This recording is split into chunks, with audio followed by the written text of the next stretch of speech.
¿Y si todo lo que te enseñaron sobre el bien y el mal fuera solo una herramienta de control?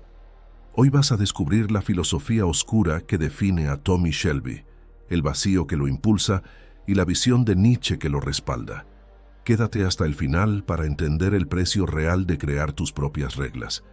El día que dejó de creer, no gritó, no hizo promesas, no buscó redención, solo entendió que el mundo no era como le habían dicho, y cuando esa certeza se rompe, ya no hay vuelta atrás. Tommy Shelby no nació frío, no nació calculador. Antes de la guerra, era un joven amable, con ideales claros, convencido de que el honor, la patria y la moral tenían sentido. Se ofreció como voluntario, creyendo que luchaba por algo justo. Lo que encontró fue barro, sangre, gas venenoso y cuerpos despedazados. Pasó días enterrado en trincheras, viendo morir a amigos que minutos antes hablaban de volver a casa. Escuchó súplicas que no podía atender. Disparó cuando antes habría dudado. En ese lugar, la empatía dejó de ser virtud y se convirtió en obstáculo. La guerra no le enseñó valentía. Le enseñó que las reglas cambian cuando el poder lo necesita, que matar puede ser delito o deber según quien dé la orden, que los discursos sobre justicia desaparecen cuando conviene, y que los soldados son piezas intercambiables en decisiones tomadas por hombres que jamás pisan el frente. Cuando volvió a casa, le entregaron medallas. Las mismas autoridades que lo enviaron a morir ahora le hablaban de honor. Tommy las arrojó al río. No era desprecio teatral, era comprensión. Había visto el mecanismo desde dentro. Sabía que la moral pública funciona mientras sirves al sistema. Cuando dejas de ser útil, te reemplazan. Ese quiebre es el núcleo de su filosofía. No cree en el bien y el mal como verdades absolutas. No cree en la justicia como principio estable.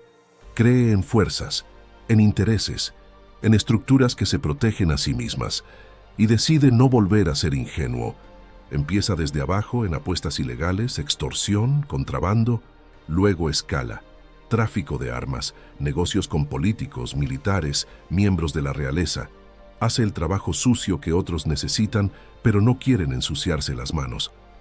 Cuando alguien lo acusa, responde con una lógica simple. Es un hombre de negocios. Ofrece lo que el mercado demanda. Si el sistema está construido sobre ambición y poder, jugar limpio es una fantasía. Para Tommy todos se venden. Algunos venden tiempo, otros principios, otros silencio. La diferencia es el precio. Esa mirada no nace del cinismo superficial, nace del desencanto, de haber comprobado que las normas son flexibles para quienes gobiernan. Lo que lo sostiene tiene nombre: nihilismo.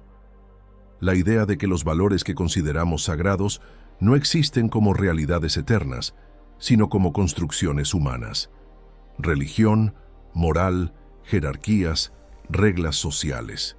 Relatos útiles para organizar el caos, pero relatos al fin. Ese vacío no es exclusivo de un personaje de ficción, es el síntoma de una época, cuando las instituciones pierden credibilidad, cuando el trabajo se vuelve pura productividad sin sentido, cuando la libertad parece reducida a elegir entre opciones diseñadas por otros. La sensación de nada se instala, no porque alguien haya leído filosofía, sino porque la experiencia diaria lo confirma. En el siglo XIX comenzaron los golpes que fracturaron las certezas. Charles Darwin publica El origen de las especies y demuestra que no somos el centro de la creación, sino resultado de selección natural. Louis Pasteur revela que las enfermedades no son castigos divinos, sino procesos biológicos. Gregor Mendel descubre que buena parte de lo que somos está determinado por factores hereditarios. La religión ya no explicaba el mundo con la misma autoridad. La ciencia respondía el cómo, pero no el para qué. Y cuando el propósito se desvanece, queda el vacío. En ese escenario aparece Friedrich Nietzsche y pronuncia la frase que sacude a su tiempo: Dios ha muerto. No es un ataque religioso literal, es el diagnóstico de una cultura que ha perdido la fe en fundamentos absolutos. Si Dios muere simbólicamente, mueren con él las garantías morales. El bien y el mal dejan de ser mandatos incuestionables. La justicia divina deja de ser promesa. El sufrimiento pierde su justificación trascendente. Quedamos solos, sin consuelo externo, sin propósito dado, y esa soledad puede paralizar o liberar. Nietzsche critica lo que llama la moral de esclavos, una inversión de valores nacida del resentimiento de los oprimidos.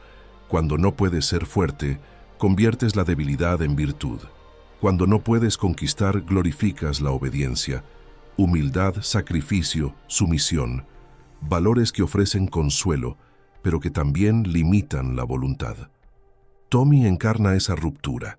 Rechaza la idea de que la obediencia sea virtud. No acepta el lugar que la clase trabajadora debía ocupar. No espera recompensa después de morir. No confía en promesas de justicia futura. Decide crear sus propias reglas. Ahí entra otra noción clave de Nietzsche, el Übermensch, el superhombre, no como figura fantástica, sino como individuo que asume la responsabilidad total de su existencia. Alguien que atraviesa el vacío del nihilismo y, en lugar de hundirse, construye sentido propio. Define sus valores, establece su propósito, se eleva según su voluntad.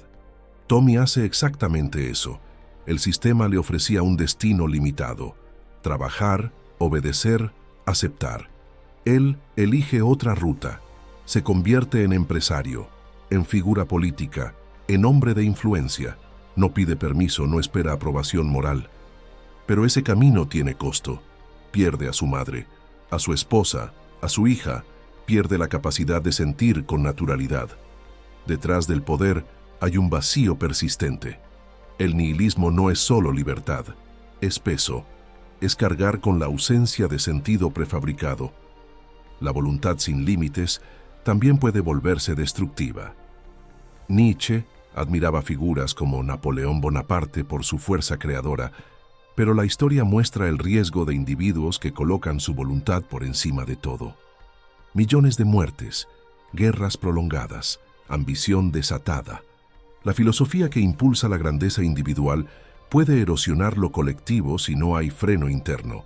Empatía, justicia, paz, valores que sostienen comunidades. Si cada individuo actúa únicamente por su propia expansión, el sistema puede volverse inestable. Tommy camina constantemente en esa tensión, entre la construcción de un imperio personal y el desgaste emocional que implica, entre libertad radical y aislamiento, entre poder y vacío.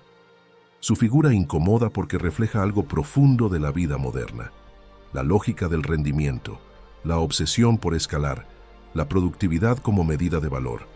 El sistema exige resultados, pero no ofrece significado. Promete libertad, pero impone estructuras invisibles de control. Muchos obedecen creyendo que es virtud. Otros, como Tommy, dejan de creer y deciden jugar según sus propias reglas. Esa decisión no es romántica, es brutal. Implica aceptar que nadie vendrá a salvarte, que las reglas morales pueden ser herramientas de control, que el sentido no está garantizado. La pregunta no es si su camino es correcto, es reconocer el conflicto que expone. Vivimos dentro de un sistema que define qué estudiar, en qué trabajar, qué metas perseguir, qué es éxito. Repite narrativas sobre mérito y sacrificio mientras concentra poder arriba, y muchos aceptan ese guión sin cuestionarlo. La filosofía oscura que define a Tommy Shelby no es una invitación a la violencia ni al crimen. Es el retrato de alguien que vio el mecanismo y decidió no someterse. Un hombre que atravesó la pérdida de fe en instituciones, en religión, en moral absoluta, y eligió cargar con la responsabilidad de inventarse a sí mismo. Ese proceso duele, desarma identidades, rompe certezas, pero también revela la posibilidad de vivir sin máscaras impuestas. Tommy Shelby no solo construyó poder, construyó su propio sistema de valores en medio del vacío. Si este análisis te hizo pensar, suscríbete, activa la campanita, dale like, comenta tu opinión y no te pierdas nuestro próximo video.